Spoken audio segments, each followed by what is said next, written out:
बारे में हम देख रहे थे, राइट। और हमने लास्ट लेक्चर में स्ट्रक्चर ऑफ द कोर्ट्स, हमने स्ट्रक्चर ऑफ द जुडिशरी हमने देखा, एंड ऑल्सो हमने क्या देखा, सुप्रीम कोर्ट। ओके, स्ट्रक्चर में क्या है, एट द एपेक्स यानी एट द टॉप कौन सा कोर्ट है, supreme court. Okay, below that comes high court, फिर उसके नीचे आता है districts and other lower courts. This is the structure of the judiciary.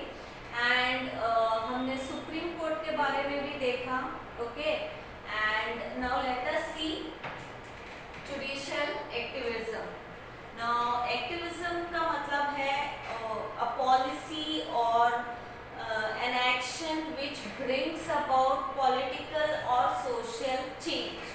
Okay, so judicial system, India का जो judicial system है, okay, what political or social changes it has brought, यानी जो हमारा system है judiciary system, it it helps, it has a significant role in social and political change. Okay, now see, traditionally the courts settle the disputes whenever they are approached for that purpose. Traditionally पहले कैसा होता था, courts का क्या काम रहता था, to solve the disputes, यानी जो झगड़े हैं या कुछ मसले हैं या जो भी issues है उसको सॉल्व करने के लिए कोर्ट का यूज होता है। लोग कोर्ट को अप्रोच करते हैं और अपनी समस्याओं का हल वहां पर जाके ढूंढते हैं। तो this was a traditional use of the courts. In the last few decades, this image of the court has undergone a change and they have become increasingly active. Okay, in the last few decades, decades मतलब a period of 10 years. In the last few decades, courts जो है, it has changed. उसका जो role है, it has changed and it has become more active now. अभी सिर्फ ये नहीं कि किसी का झगड़ा हो या किसी का समस्या हो, मसले हो, वो जाके कोर्ट में जाके सुलझाए, बल्कि उसके अलावा भी बहुत सारे ऐसे एक्टिविटीज हैं, फंक्शंस है जो कोर्ट कैरी आउट करता है। Okay, this means that the court now seeks to fulfil the constitutional goals of justice and equality. Means the court seeks to fulfil the constitutional goals, यानी जो constitution goals है, यानी हमारे Indian constitution में जो भी है उसको अचीव करना। Okay, goals of justice and equality. Okay, हमारा कॉन्स्टिट्यूशन क्या कहता है, that we all are equal and everybody should get justice, we all are free. ठीक है, तो ये सारे जो गोल्स है उसको अचीव करना, that is the role of the court now. The court has tried to provide legal protection to the marginalized sections in the society: women, tribal, workers, farmers and children. Okay, the court tries to tries to provide legal protections. अभी court जो है उसका जो role है, it has become wide now, broad now. ठीक है, it provides legal protections to the marginalized sections of the society, यानी जो लोअर सेक्शन है, यानी जो बैकवर्ड सेक्शन के जो लोग हैं उनको लीगल प्रोटेक्शन देना। Even the women, the tribals, यानी जो आदिवासी लोग हैं, जो ट्राइबल कम्युनिटी के जो लोग हैं उनको लीगल प्रोटेक्शन देना। The workers, okay, who works in the factories and industries, उनको, farmers and also children, यानी जो बच्चे हैं उनको लीगल प्रोटेक्शन देने का काम करती है court. Okay, public interest litigations have played an important role in this regard. Now public legal actions, public के इंटरेस्ट में लीगल एक्शन लेना, यानी पब्लिक के इंटरेस्ट को सेफगार्ड करना, उनको उनका हक दिलाना, ओके, उनको लीगल प्रोटेक्शन देना, ठीक है। उसके उनके खिलाफ अगर कुछ अन्याय होता है, नाइंसाफी होती है, इनजस्टिस होता है, तो लीगल एक्शन लेना, उनके खिलाफ लीगल एक्शन लेना has become an important role in this regard। यानी कोर्ट का जो फंक्शन है वो अभी लिमिटेड नहीं रहा, बल्कि वो अभी ब्रॉड हो गया। अभी सिर्फ और सिर्फ वो डिस्प्यूट सॉल्व करना और अपना फैसला सुनाना वहां तक ही सीमित नहीं रहा, बल्कि सोसाइटी को चेंज करने में, सोशल चेंज लाने में, ऑल्सो पॉलिटिकल चेंज लाने में कोर्ट का सिग्निफिकेंट रोल है, okay.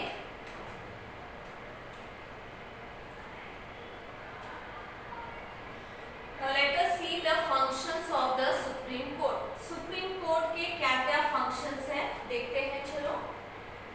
As a federal court, it has the responsibility to settle disputes between the center and states, the states on one side and states on the other, okay। As a federal court यानी supreme court किसी के influence में work नहीं करता, it is an independent entity, okay, and it has the responsibility to settle the disputes between the center and the states। center और states, okay, के बीच, central government और states के बीच अगर कुछ डिस्प्यूट्स होते हैं, खटपट होती है, अंदर होती है, तो सुप्रीम कोर्ट उसको सॉल्व करता है। And also states on the one side and states on the other side, यानी स्टेट्स और यूनियन टेरिटरीज के बीच भी अगर झगड़े होते हैं, डिस्प्यूट्स होता है, तो उसको रिजॉल्व करना। ऑल्सो स्टेट्स, एक स्टेट्स और दूसरे स्टेट्स के बीच अगर कुछ अनबन है या फिर उनके बीच फ्रेंडली रिलेशन नहीं है, कुछ डिस्प्यूट्स है, तो उसको भी रिजॉल्व करना is the responsibility of the supreme court, okay. It may also give orders to relevant authorities for protection of the fundamental rights of citizens। Citizens के जो fundamental rights है, यानी right to freedom, right to equality, right to speech, जो भी fundamental rights है citizen के, उसको protect करने के लिए वो relevant authorities को, यानी जो भी power में लोग है, ठीक है, जिनके पास authority है, ओके, गवर्न करने की, कंट्रोल करने की, मैनेज करने की, उनको वो ऑर्डर्स दे सकती है supreme court, okay. To review decrees and orders of lower courts and also review its own decisions।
Lower courts के जो भी ऑर्डर्स है, कमांड्स है, जो भी है वो सारा रिव्यू करता है सुप्रीम कोर्ट.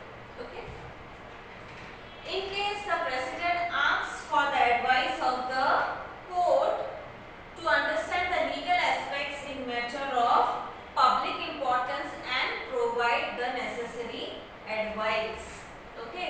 Legal importance यानी legal matters. ठीक है.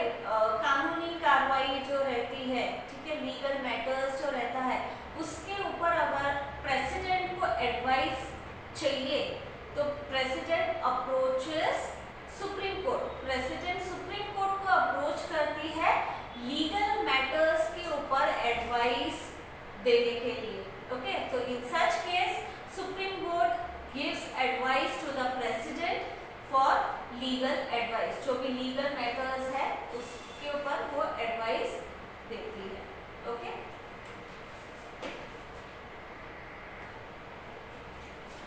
Read the paragraph and write. Judicial review.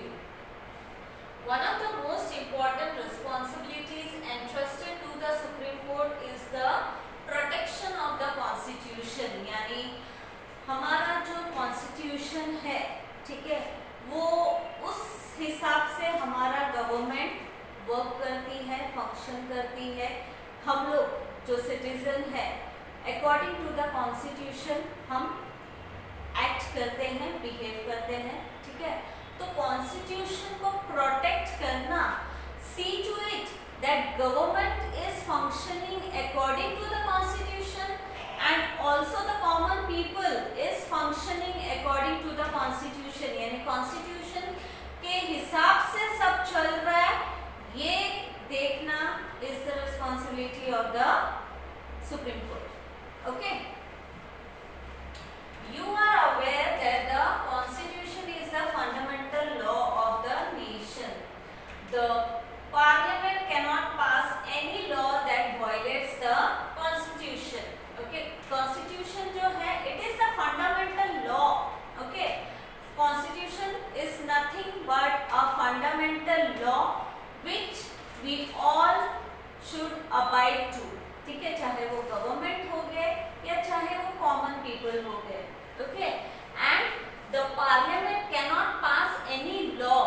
Okay, जो parliament यानी जो government है, it cannot pass any law that violates the constitution. यानी constitution को जो harm करे, constitution को जो violate करे, यानी constitution के खिलाफ जाके कोई भी law parliament pass नहीं कर सकती.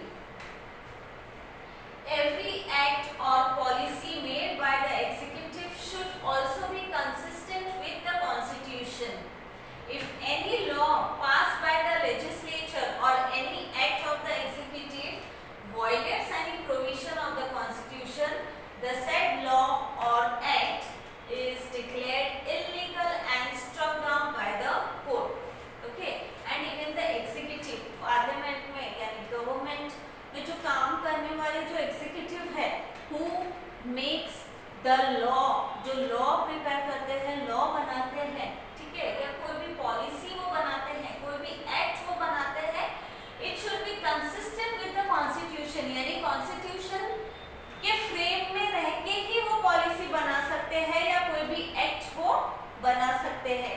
ओके. एग्जीक्यूटिव कॉन्स्टिट्यूशन के दायरे के बाहर कोई भी पॉलिसी या एक्ट नहीं बना सकते.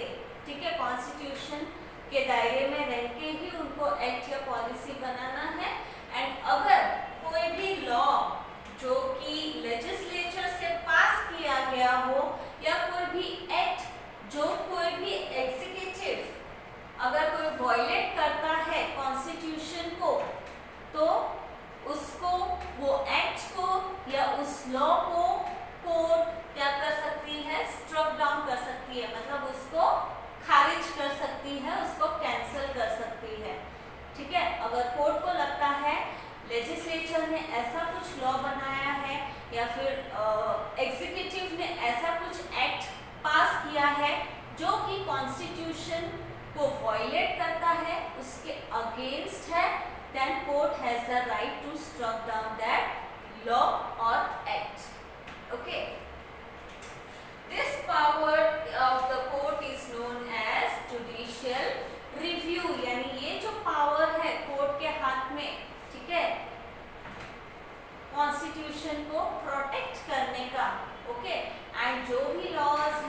जो भी एक्ट्स है उसको रिव्यू करने का, ठीक है, उसको रिव्यू करने का एंड ये देखने का कि वो कॉन्स्टिट्यूशन के हित में है या उसको वायलेट कर रहा है, एंड अकॉर्डिंगली आगे डिसीजन लेने का.